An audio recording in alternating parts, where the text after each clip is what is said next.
Good morning. This is Ron. It is Tuesday, the 6th of March. Welcome to Story Time.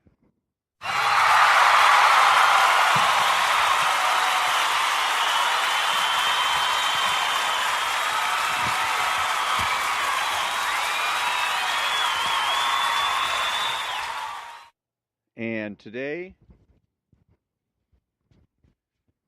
I am doing part 3 of chapter 7 of Philosophy Who Needs It by Ayn Rand. And in the previous segment, in the first one, she was dealing with mysticism versus realism. And let's see what we're doing in the second one. Oh, it's going into the differences between capitalism and altruism. So let's see where we at. There we are. This was the collapse of the modern intellectual's most cherished tradition. It was World War II that destroyed collectivism as a political idea.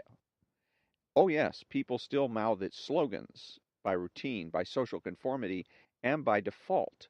But it is not a moral crusade any longer. It is an ugly, horrifying reality, and part of the modern intellectual's guilt is the knowledge that they have created it, that they have seen for themselves the bloody slaughterhouse which they had once greeted as noble experiment, Soviet Russia. They have seen Nazi Germany, and they know that Nazi means National Socialism. Perhaps the worst blow to them, the greatest disillusionment, was socialist England. Here was their literal dream, a bloodless socialism where force was not used for murder, only for expropriation, where lives were not taken, only the products, the meaning, and the future of lives. Here was a country that had not been murdered, but had voted itself into suicide. Most of the modern intellectuals, even the more evasive ones, have now understood what socialism, or any form of political and economic collectivism, actually means. Today, their perfunctory advocacy of collectivism is as feeble, futile, and evasive as the alleged conservatives' defense of capitalism. The fire and moral fervor have gone out of it. And when you hear the liberals mumble that Russia is not really socialistic, or that it was all Stalin's fault, or that socialism never had a real chance in England, or that what they advocate is something different somehow, you know that you are hearing the voices of men who haven't a leg to stand on, men who are reduced to some vague hope that somehow my gang would have done it better. The secret dread of modern intellectuals, liberals, and conservatives alike, the unadmitted terror at the root of their anxiety, which all of their current irrationalities are intended to stave off and to disguise, is the unstated knowledge that Soviet Russia is the full, actual, literal, consistent embodiment of the morality of altruism. The Stalin did not corrupt a noble idea that this is the only way altruism has to be or can ever be practiced. If service and self-sacrifice are a moral ideal, and if the selfishness of human nature prevents men from leaping into sacrificial furnaces, there is no reason that a mystic moralist could name why a dictator should not push them in at the point of bayonets for their own good, or for the good of the humanity, or the good of posterity, or the good of the latest bureaucrat's latest 5-year plan. There's no reason that they can name to oppose any atrocity. The value of a man's life, his right to exist,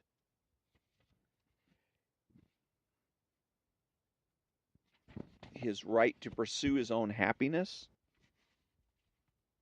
these are concepts that belong to individualism and capitalism, to the antithesis of the altruist morality. 20 years ago, the conservatives were uncertain, evasive, morally disarmed before the aggressive moral self-righteousness of the liberals. Today, both are uncertain, evasive, morally disarmed before the aggressiveness of the communists. It is not a moral aggressiveness any longer. It is the plain aggressiveness of a thug. But what disarms the modern intellectuals is the secret realization that a thug is the inevitable, ultimate, and only product of their cherished morality. I have said that faith and force are corollaries, and that mysticism will always lead to the rule of brutality. The cause of it is contained in the very nature of mysticism. Reason is the only objective means of communication and of understanding among men. When men deal with one another by means of reason, reality is their objective standard and frame of reference.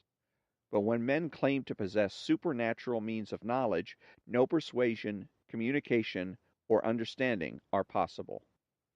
Why do we kill wild animals in the jungle? Because there's no other way of dealing with them open to us. And that is the state to which mysticism reduces mankind. A state where, in case of disagreement, men have no recourse except to physical violence.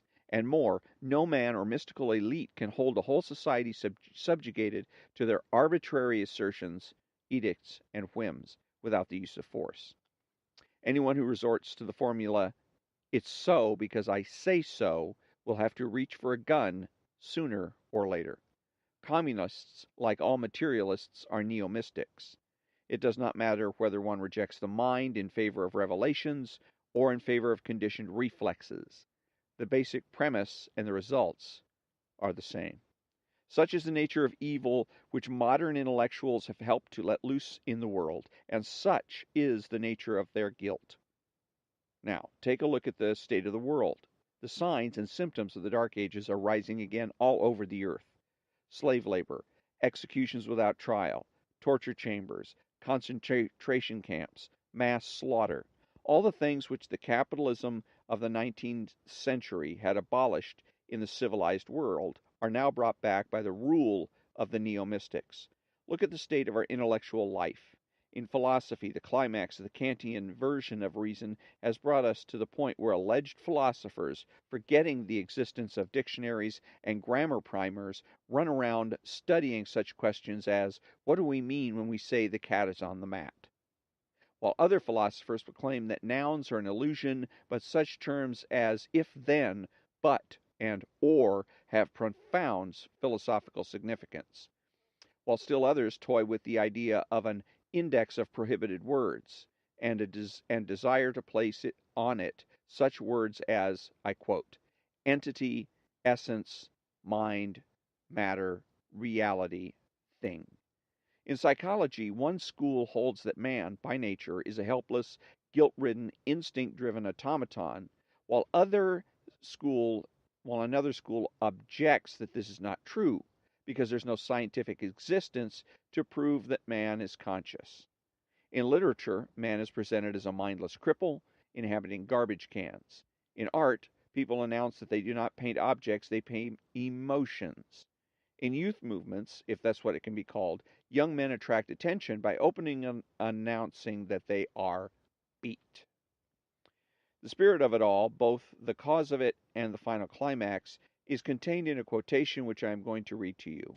I will preface it by saying that in Atlas Shrugged, I stated that the world is being destroyed by mysticism and altruism, which are anti-man, anti-mind, and anti-life. You have undoubtedly heard me being accused of exaggeration. I shall now read to you an excerpt from the page of a paper of a professor published by an alumni faculty seminar of a prominent university. Quote, perhaps in the future reason will cease to be important. Perhaps for guidance in times of trouble, people will turn not to human thought, but to the human capacity for suffering. Not the universities with their thinkers, but the places and people in distress, the inmates of asylums and concentration camps, the helpless decision makers in bureaucracy, and the helpless soldiers in foxholes. These will be the ones to lighten man's way, to refashion his knowledge of disaster into something creative. We may be entering a new age.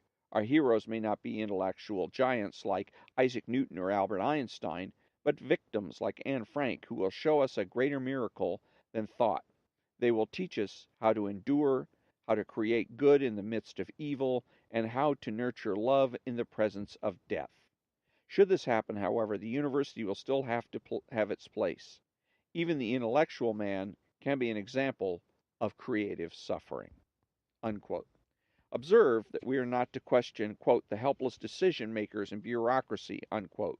We are not to discover that they are the cause of the concentration camps, of the foxholes, and of victims like Anne Frank. We are not to help such victims. We are merely to feel suffering and to learn to suffer some more. We can't help it. The helpless bureaucrats can't help it. Nobody can help it. The inmates of asylums will guide us, not intellectual giants. Suffering is a supreme value, not reason. This, ladies and gentlemen, is cultural bankruptcy. Since challenge is your slogan, I will say that if you are looking for a challenge, you are facing the greatest one in history. A moral revolution is the most difficult, the most demanding, the most radical form of rebellion. But that is the task to be done today. If you choose to accept it, when I say radical, I mean its literal and reputable sense. Fundamental. Civilization does not have to perish. The brutes are winning only by default. But in order to fight them to the finish, and with full rectitude, it is the altruist morality that you have to reject. Now, if you want to know what my philosophy, objectivism, offers you, I will give you a brief indication. I will not attempt in one lecture to present my whole philosophy. I will merely indicate to you what I mean by a rational morality of self-interest, what I mean by the opposite of altruism, what kind of morality is possible to man, and why I will preface it by reminding you that most philosophers, especially most of them today, have always claimed that morality is outside the province of reason, that no rational morality can be defined, and that man has no practical need of morality. Morality, they claim, is not a necessity of man's existence, but only some sort of mystical luxury or arbitrary social whim. In fact, they claim, nobody can prove why we should be moral at all. In reason, they claim, there's no reason to be moral. I cannot summarize for you the essence and the base of my morality any better than I did it in Atlas Shrugged.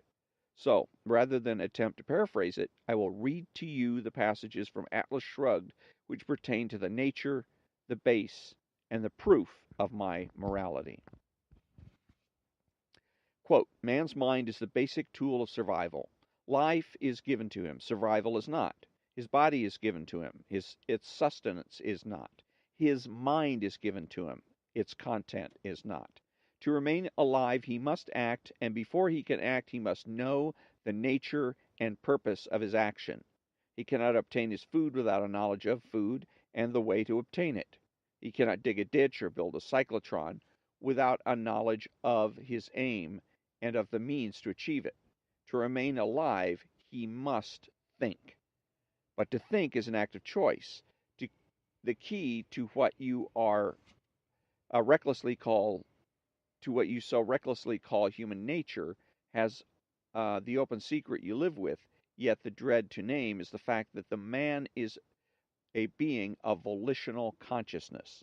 Reason does not work automatically. Thinking is not a mechanical process. The connections of logic are not made by instinct. The function of your stomach, lungs, or heart is automatic. The function of your mind is not. In any hour and issue of your life, you are free to think or to evade that effort, but you are not free to escape from your nature, from the fact that reason is your means of survival, so that for you, who are a human being, the question to be or not to be is the question to think or not to think. A being of volitional consciousness has no automatic course of behavior. He needs a code of values to guide his actions. Value is that which one acts to gain and keep. Virtue is the action by which one gains and keeps it. Value presupposes an answer to the question of value to whom and for what. Value presupposes a standard, a purpose, and the necessity of action in the face of an alternative. Where there are no alternatives, no values are possible.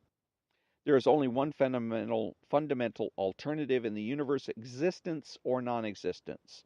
and it pertains to a single class of entities, to living organisms. The existence of inanimate matter is unconditional. The existence of life is not. It depends on a specific course of action. Matter is indestructible. It changes its forms, but it cannot cease to exist. It is only a living organism that faces a constant alternative, the issue of life or death. Life is a process of self sustaining and self generated action. If an organism fails in that action, it dies. Its chemical elements remain, but its life goes out of existence. It is only the concept of life that makes the concept of value possible. It is only to a living entity that things can be good or evil. A plant must feed itself in order to live. The sunlight, the water, the chemicals it needs are the values its nature has set for it to pursue. Its life is the standard of value directing its actions, but a plant has no choice of action. There are no alternatives in the conditions it encounters, but there is no alternative in its function. It acts automatically to further its life. It cannot act for its own destruction.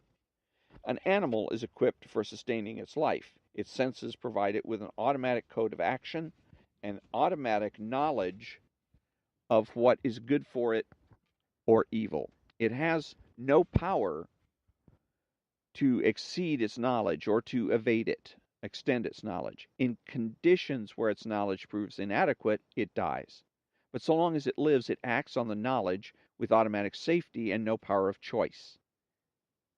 It is unable to ignore its own good, unable to decide to choose the evil and act as its own destroyer.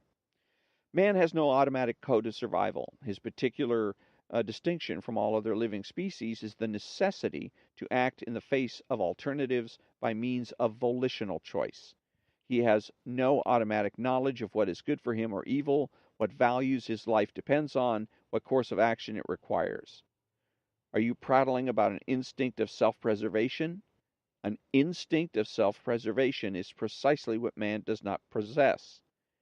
An instinct is an unerring and automatic form of knowledge. A desire is not an instinct. A desire to live does not give you the knowledge required for living, and even man's desire to live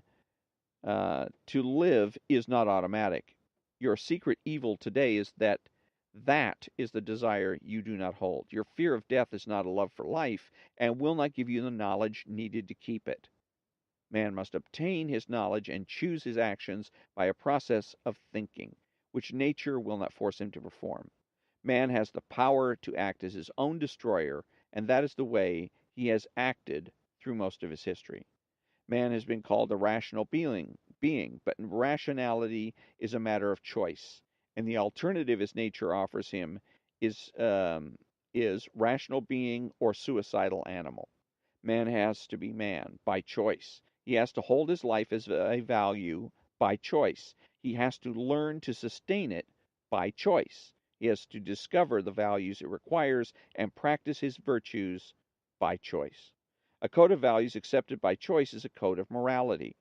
Whoever you who are hearing me now, I am speaking to whatever living remnant is left uncorrupted within you, to the remnant of the human, to your mind, and I say there is a morality of reason, a morality proper to man, and man's life is the standard of value. All that which is proper to the life of a rational being is the good. All that which destroys it is the evil.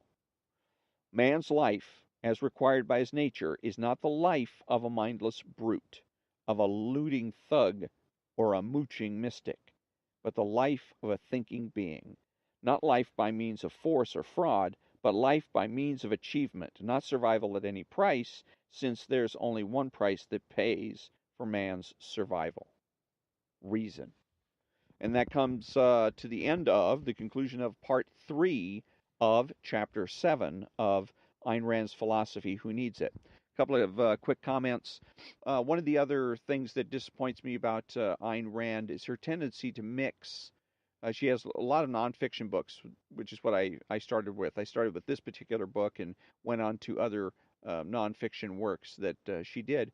But she has a tendency in her nonfiction books to use um, fictional tactics and techniques, for instance, to use basically irony, which is really a tool of idealists, a tool of the political left. For instance, the title of this book, Philosophy, Who Needs It? And it's philosophy, colon, who needs it? And that's it, no question mark. And she did that deliberately to be, again, ironic, poetic about it. She talks about poetic sloppiness and whatnot. And so she's using who needs it, and she's using the as a connotative use of the phrase rather than a denotative use of the phrase. If she'd put in the question mark in there, then it would be denotative. The problem with connotation is that it does not communicate directly. It is not as effective a means of communication as denotation. And denotation, assuming that you have come to terms with your audience, then that's the best, most clear, most direct form of communication. And the problem for Ayn Rand, because again, when I was reading her materials, I realized what a brilliant woman that she was. But I thought to myself, if she's so brilliant, why aren't her ideas utilized and espoused more widely than what they are? When I came across Ayn Rand, it was the first time I was introduced to Ayn Rand was, or told about Ayn Rand was from a friend who was advising me to read the book Atlas Shrugged. And so I didn't really know much about her at all, and nor about Atlas Shrugged. My friend was kind of cryptic about it or mysterious. Wouldn't give me any details about it. Wanted me to read the book for it myself. So, um, yeah, so that's the way I got introduced, and then I started reading her. Actually, ended up starting reading her nonfiction work first, and then ended up reading some of her fictional material. And again, it's so as I'm reading it, I'm thinking, how is it that she's not more popular and not more influential in our civilization? And it's precisely, I believe, number one, because she too many contradictions. My theory is that the the meaning of life is influence, is to be able to influence people and things around you, but particularly people. And that the way you're going to be at your most influential is when you have the most credibility. And you're going to have the most credibility when you have the most integrity. Or another way of putting it is maximum integrity equals maximum credibility equals maximum influence. So if you do things that are contradictory, that hurts your integrity, it hurts your credibility, and it hurts your influence. Because people, when they're reading whatever it is that you're writing, they're going to notice. They may not be able to explain it if you gave them a test at the end of the book and say, okay, this is the areas where this author went wrong, but they'll know. Somewhere in the back of their mind, they know something's not quite right here. Something's not quite adding up. Or the author, like with the case of this title, Philosophy, Who Needs It? And leaving the question mark off, it's kind of a cute gimmick, but it leads the reader to think, oh, okay, so the author really doesn't want me to take this seriously.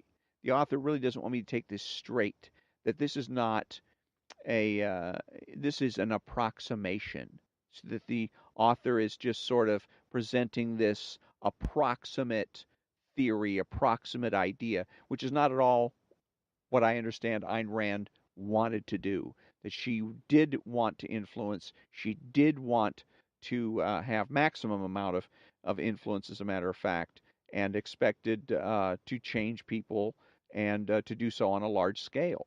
But unfortunately, her penchant for using fictional devices undermines her integrity, her credibility, and her ability to influence.